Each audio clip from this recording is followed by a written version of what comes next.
So today we start ethmoid bone.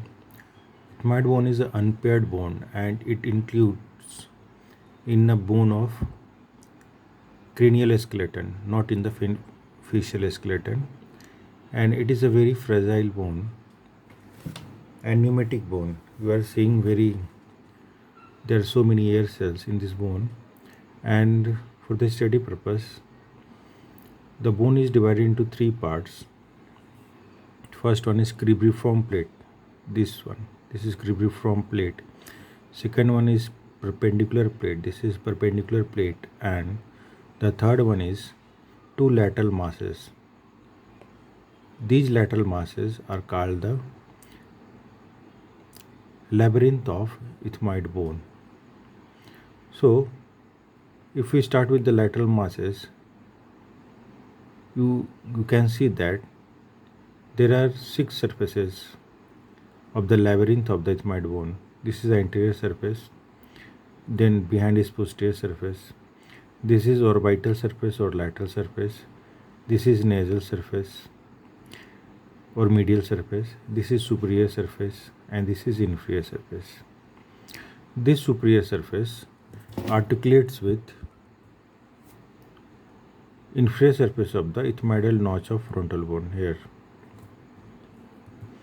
This superior surface, and these are incomplete sinuses, and after articulation with frontal bone, these air sinuses become complete.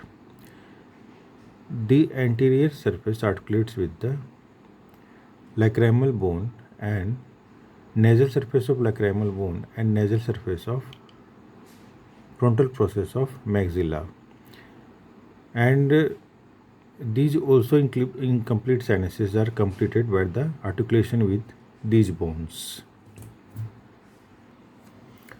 Now you see the medial surface. In the medial surface there are two bony projections here.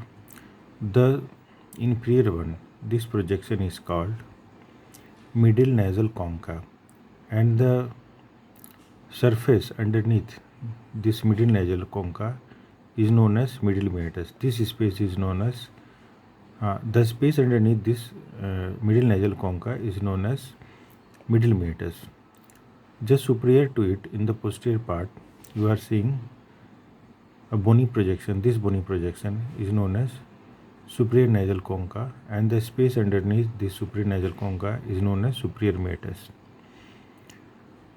The posterior surface of the ethmoidal bone articulates with the anterior body of the sphenoid bone, mainly to the sphenoidal concha.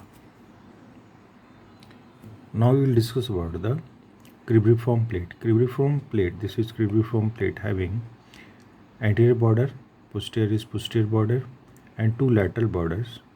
So these two lateral borders articulates with the labyrinth of the ethmoid bone. Anterior border articulates with the frontal bone, and posterior border articulates with the spine of sphenoid bone. This cribriform plate having superior surface, this is superior surface, which forms the floor of the anterior cranial fossa, and having inferior surface, which forms the roof of the nasal cavity. In the midline, you are seeing the crest-like projection in the superior surface. This is known as crista galli.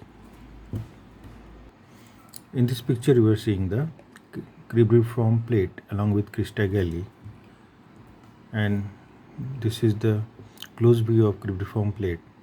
So here you are seeing that in the cribriform plate there are so many foramina through which the olfactory nerves, filaments of olfactory nerve enters into the cranial cavity, and you are also seeing that there are four foramina on the lateral, anterior and lateral aspect of the cribriform plate. This foramina is the anterior ethmoidal foramina through which the anterior ethmoidal nerve and vessel enter into the cranial cavity. So this is the crista galli, this is the posterior border of crista galli, this is the anterior border, and anterior border splits into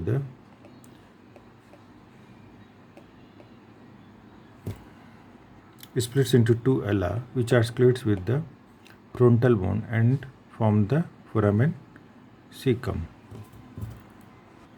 In this picture, you are also seeing that this is the posterior ethmoidal foramina through which posterior ethmoidal nerve and vessels coming into the cranial cavity.